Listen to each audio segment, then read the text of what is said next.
Eh, Thank you teman-teman. Jadi kita bakal ngobrol tentang sesuai tema ya, cara pilih saham ala analis investabook. Tapi sebelum masuk ke yang dagingnya, kita kupas kulitnya dulu nih. Kita kupas kulit dulu gitu ya. Mungkin eh, teman-teman ada nggak yang mau cerita gimana sih a day in my life jadi analis investabook gitu, kayak apakah baru bangun tidur langsung buka laporan keuangan gitu, apakah makan siang sambil baca laporan tahunan itu, bisa nggak digambarin sehari-hari analis investabook tuh kerjanya apa, ngapain sih gitu? Ada yang mau volunteer? Dari yang paling senior dulu boleh lah, boleh. Gimana aja? Eh, Kalau sehari-hari sih biasa karena di Investabuk startnya mulai dari jam 9 pagi ya, kita efektifnya bekerja, tapi saya kadang jam 8 udah mulai di depan komputer gitu, baca-baca berita. Kalau di Investabuk sih lebih banyak kita analisis perusahaan, eh, baca banyak baca sih, lebih banyak baca annual report, public expose, eh, belajar tentang industri sebuah perusahaan, baru kumpulin data. Dari kumpulin data itu baru dipikir deh, dari dipikir itu diolah, baru dibuat jadi tulisan. Kira-kira kalau sederhananya sih itu. Oke. Mungkin ada yang mau bocorin di investabook, target dari saya satu emiten harus kelar berapa hari analisisnya? Dibocorin nih enggak? Iya, kalau dari Investabuk, Mas Alfi sih nyuruhnya 1 minggu satu lah ya, satu emiten.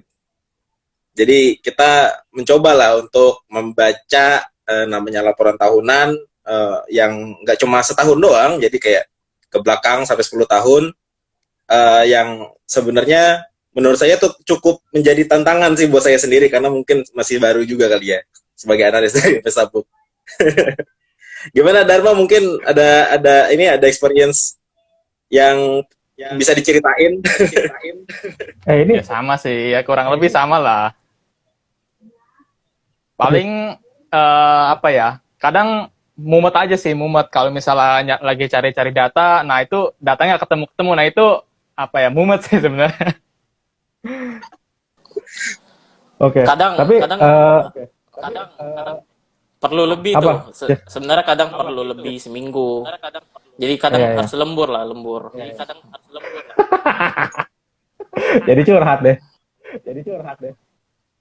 Iya, jadi tapi apa namanya? Sisi lainnya kan kalian berarti bisa dibilang full time di investasi lah gitu ya. Jadi kalau orang mungkin harus spend waktu setelah pulang kerja atau mungkin weekend gitu ya buat analisis saham ya. Kalian kan sehari-hari udah berkutat lah dengan apa namanya?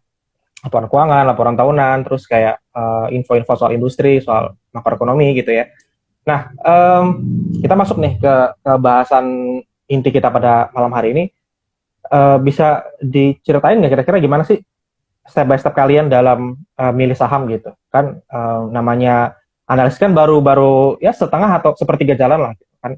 Analis itu kan kita cari data, kita cari pola, ya kita rekap, kita bikin model valuasi gitu kan, biar kita punya conviction kan, biar kita punya keyakinan nih gitu. Karena beli saham tuh kalau sembarangan kan eh, nggak tahu nih ke depan gimana gitu. Kalau misalnya nggak punya conviction tuh saham harganya naik goyah, harganya turun juga goyah gitu. Jadi apapun yang terjadi di market jadi nggak punya kepercayaan diri gitu. Nah, itu kan perlu perlu kerangka, perlu step by step gitu ya. Nah, kalau teman-teman gimana sih prosesnya dalam milih saham gitu, tahapannya apa aja gitu ya. Terus mungkin bisa share eh, kriterianya kah gitu, kayak ini lah apa namanya how to-nya lah ke teman-teman gitu. Ada yang mau duluan?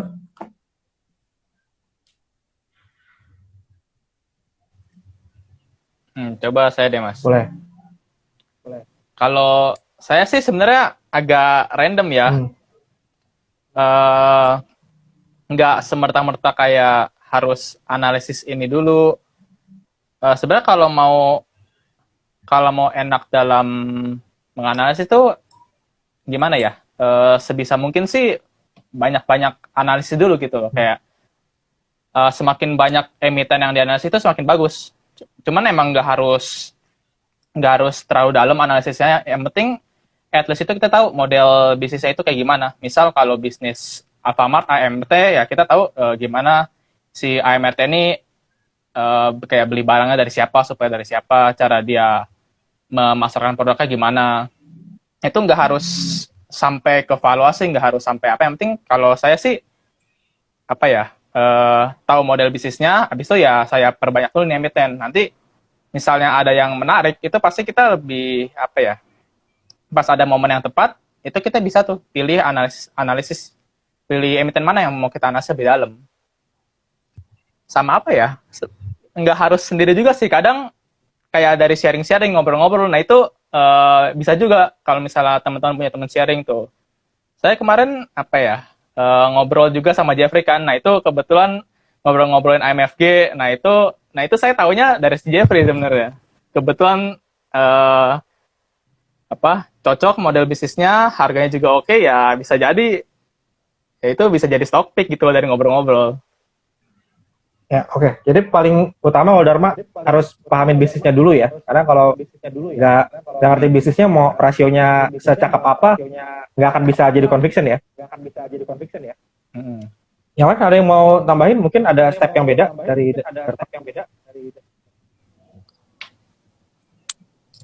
Oke, mungkin kalau dari saya, sorry ini suaranya double nggak ya? Soalnya saya double.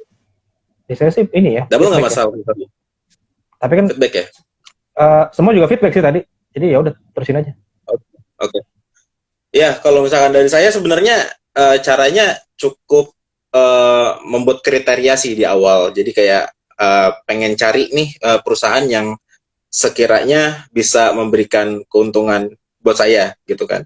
Nah, kriteria yang pertama yang paling saya cari sebenarnya ya pasti ngelihat dulu return on equity-nya tuh berapa. Tapi memang di balik dari return on equity itu kita juga harus tahu gitu apakah si perusahaan ini mampu untuk menciptakan arus kas yang baik gitu. Jadi biasanya sih saya buka emang ini sih basic sih sebenarnya, buka aplikasinya sekuritas, terus kemudian cari di screeningnya. Nggak harus susah-susah sih screeningnya, cuma kayak pengen mastiin aja ini perusahaan nggak terlalu begitu banyak utangnya misalnya, terus kemudian ROE-nya bisa jadi di atas 9 atau 10 gitu. Terus mulailah dicari gitu, dicek laporan arus kasnya. Apakah si perusahaan ini arus kasnya oke atau enggak gitu. Kalau misalkan oke, dan saya rasa cocok, mungkin nanti ke depannya akan mulai saya kulik lebih dalam gitu sih. Jadi emang biasanya sih saya akan ngumpulin dulu sih, kayak pooling dulu ada beberapa saham yang menurut saya menarik nih gitu. Dari sisi tadi ROE dan arus kasnya, terus kemudian di hari-hari berikutnya mungkin akan saya eliminasi lagi gitu, lebih spesifik lagi, cari model bisnis yang menurut saya lebih enak ya buat yang sesuai dengan saya gitu. Terus kemudian menurut saya satu yang paling penting sih menurut saya itu manajemennya sih, sering-sering buat buka YouTube gitu ya, mencoba untuk mendengarkan apa yang disampaikan sama manajemen. Soalnya memiliki bisnis yang manajemennya oke, itu poin plus banget sih buat saya. Kayak gitu sih kurang lebih Mas Alfi.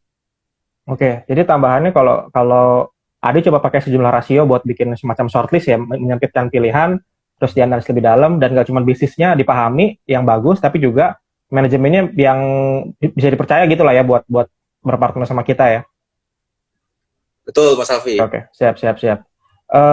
Jadi sebenarnya kalau bisa dibilang tuh nggak ada yang spesial nggak sih sama cara pilih saham kita ya, kayak ya Warren Buffett, Charlie Munger, Terry Smith, Chuck Akre itu juga ngomongin hal yang sama kan gitu, kayak kita mesti beli saham bisnis yang kita pahamin, beli bisnis yang profitable, yang menghasilkan free cash flow positif gitu, yang manajemennya bisa dipercaya gitu. Tapi kenapa sih kalau menurut kalian buat sebagian orang tuh masih susah gitu buat pilih saham, terus kemudian bukan cuma dapat untung ya, karena kalau kita mau jangka panjang sebenarnya untung itu baru bisa kelihatan kan sekian tahun gitu, mungkin gitu, sekian bulan tuh oke banget lah kalau bisa dapat dengan time frame yang sebegitu cepatnya gitu. Jadi memang butuh ada kesabaran gitu. Nah, kira-kira apa tantangan utama orang untuk pilih saham dan terus yakin sama saham yang dia pilih dengan volatility pasar saham gitu, yang kadang naik tinggi banget gitu, kadang turun banget gitu ya. Apa sih yang paling susah gitu untuk bukan cuma pilih tapi juga punya confidence, punya conviction sama apa yang dipilih gitu.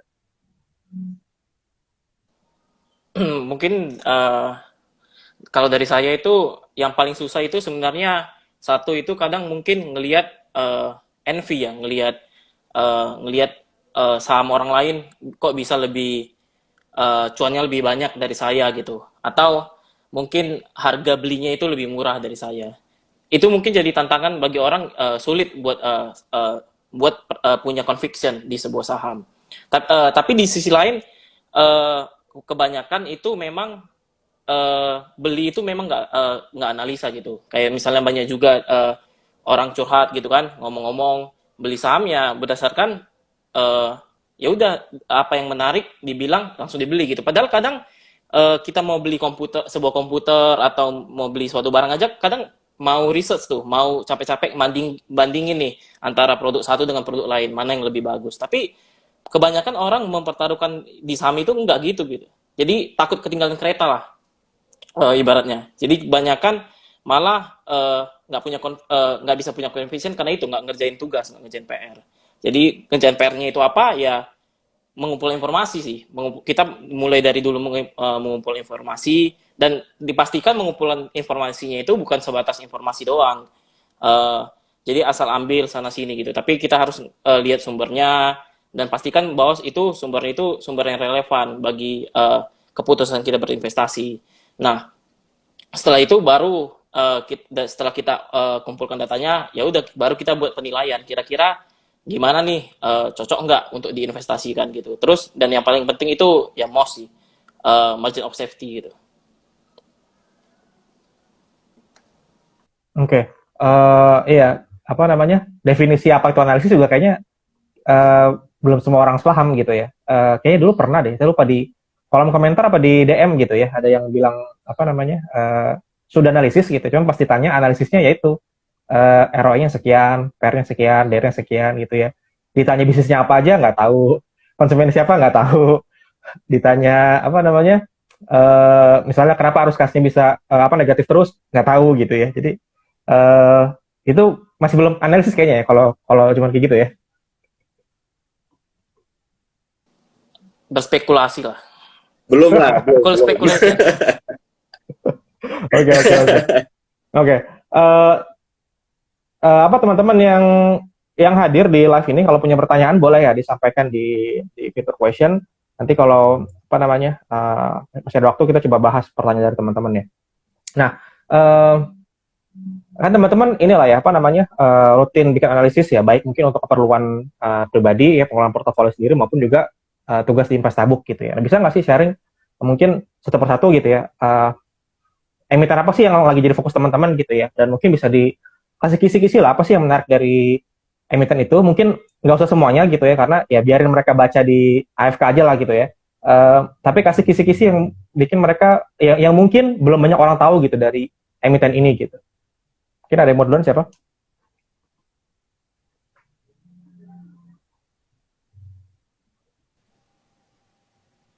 Siapa nih? Adi, ada mau sharing? Adi, ada mau sharing? Oh, tuh Adi tuh. Adi boleh lah. Udah disebut namanya. Yang jadi fokus analisis sih di minggu ini itu Hexa ya. Hexa ini PT Hexindo Adi Perkasa ya. Emang kisi-kisinya sih mungkin lebih ke arah sini sih. Hexa ini kan terkenal dengan artian karena dermawan lah memberikan dividen gitu. Jadi banyak investor publik mengenal Hexa itu sebagai emiten yang ramah memberikan dividen gitu. Cuma mungkin yang menarik adalah efeknya sih gitu. Karena ini boleh dibocorin sampai mana ya masalahnya? Misalnya gini sih, di tahun 2016 itu ada kejadian menarik gitu ya, karena Hexa itu mengeluarkan dividen jumbo. Dividen jumbo. Kira-kira DPR-nya itu 15.000% dari laba tahun 2015. Gitu. Jadi ada lah, maksudnya Itu kayaknya udah hitungannya bukan bagi dividen tuh, merampok saldo laba itu namanya. cuma mungkin ini sih Mas, aduh ini nanti bocor semua dong. Tapi saya punya counter argumen sih soal kayak gitu. Oh, Maksudnya eh, sedang ini sih, maksudnya profiling juga lah. Maksudnya Ya, ya. perusahaan Hexa ini kan posisinya hanya sebagai distributor sebenarnya, distributor alat berat, bukan sebagai manufaktur gitu. Jadi memang kalau misalkan dilihat ke belakang, ke sejarahnya, tidak perlu melakukan reinvestasi yang besar-besar gitu. Jadi memang menurut saya sih masih berada di tahap wajar, karena dulunya si Hexa ini pernah merasakan masa-masa kejayaan gitu dari tahun 2008 sampai tahun 2011. Nah dari sana makanya menurut saya itu masih wajar, karena memang daripada pemegang saham pengendalinya menunggu potensi reinvestasi lagi di bisnisnya Hexa, lebih baik mungkin memang lebih berharga aja gitu kalau misalkan udah out duluan gitu secara dividen. Seperti itu sih Mas. Oke. Jadi apa namanya? Ada counter argumen ya dari apa yang terlihat ya. Jadi kalau teman-teman ada yang mungkin udah pernah subscribe AFK, pasti notice deh karakter apa namanya analisis di AFK tuh kita lebih suka storytelling ya. Jadi nggak banyak apa namanya tidak sebaku inilah bahasannya harus ini gitu ya. Jadi kita lebih fokus buat cari cerita poin yang menurut kita paling relevan itu untuk diperhatikan, dan kadang tidak disadari itu oleh orang-orang. Kadang itu sifatnya misalnya jebakan dari emiten yang terlihat bagus ya, atau juga kadang peluang dari emiten yang di kasat mata tuh lagi terlihat kurang bagus gitu ya. Dari Dharma atau Jeffrey mungkin mau sharing apa yang lagi jadi perhatian. Mungkin jangan sebanyak Adi ya bocorinnya ya, kasih teaser lah, kasih pertanyaan, ntar ujungnya nanti akan dibahas gimana gitu. Atau Dharma dulu kali ya, Dharma. Kalau saya kertas sih Mas, kertas. Oke, gimana tuh? Emiten-emiten kertas lah. Itu soalnya saya emang pribadi udah ngincer dari tahun berapa ya? Tahun lalu lah, 2021 tuh. Soalnya kan kebetulan emang saya cukup hobi lah sama saham-saham komoditas. Nah itu harga pulpnya itu kan lagi naik tuh. Nah itu emang udah ngincer tuh dari tahun lalu lah. Nah mungkin apa ya yang menariknya dari Sinarmas ini perusahaan kertas Sinarmas ini itu ya cara gimana ya, kayak kalau di batubara itu kan kayak Adaro Group itu kan cuma punya satu perusahaan kan yang handle bisnis batubara ya. Nah kalau Sinarmas ini dia punya 5 perusahaan sebenarnya di perusahaan kertas gitu loh, yang produknya itu mirip-mirip. Jadi saya ngeliat awal itu kayak apa ya, kayak Pak Eka itu mau bagi-bagi warisan gitu loh ke anaknya gimana. Nah ini sama nih, ada 5 perusahaan kertas, produknya mirip-mirip, harus ngebagi nih, ini yang mau fokus di lokal gimana, yang mau fokus ke ekspor siapa. Nah itu seru. Dari TKI, Tekim, INKP itu sebenarnya ada yang diuntungin, ada yang dirugin tuh dari dua itu tuh sebenarnya tuh. Jadi itu ya, di balik mungkin struktur dan transaksi bisnis di antara keduanya itu ini ya, ada drama-drama tersembunyi lah ya. Oke. Terakhir Jeffrey nih, Jeff. Kamu lagi fokus analisis apa dan kira-kira apa yang menarik?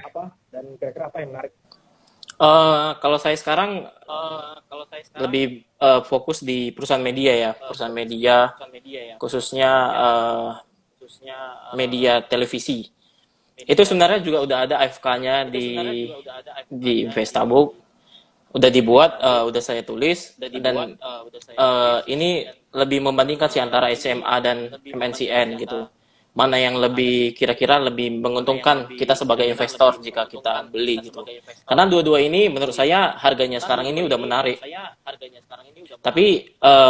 Tapi kan ada beberapa hal yang perlu kita lihat, misalnya capital allocation dari perusahaan, posisinya dalam konglomerasi, siapa yang lebih menguntungkan, gimana cara mereka untuk membuat konten bertahan dalam persaingan ketat televisi. Kan media televisi itu kan bisa dibilang